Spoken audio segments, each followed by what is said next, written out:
J'ai grandi dans un petit village africain où les rumeurs voyageaient plus vite que le vent. Mon mari et moi travaillions nos champs du lever au coucher du soleil. Nous n'avions pas de fils.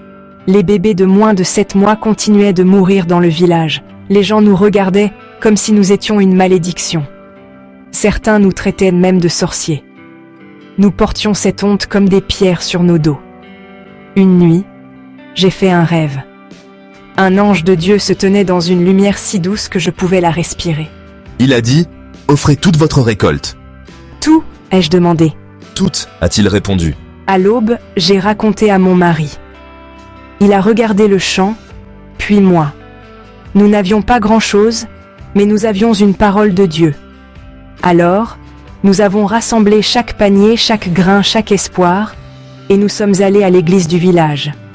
Nous avons dit au prêtre ce que l'ange avait dit, et nous avons tout donné. Pas de marchandage, pas de plan de secours, juste la foi. 2 mois plus tard, j'ai senti un frémissement de vie. J'étais enceinte.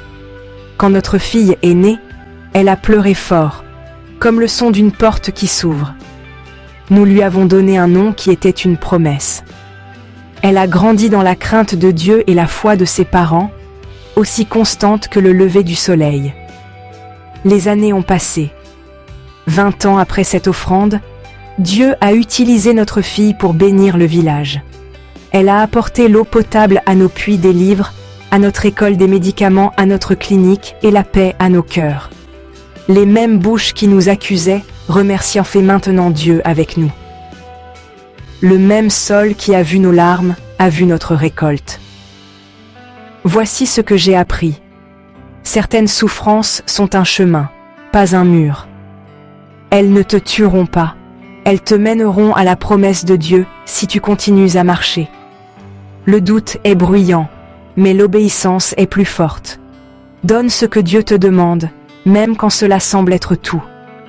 Crois, crois seulement, et regarde comment il transforme ton offrande en une bénédiction pour beaucoup. Ton histoire n'est pas finie. Elle change juste de chapitre.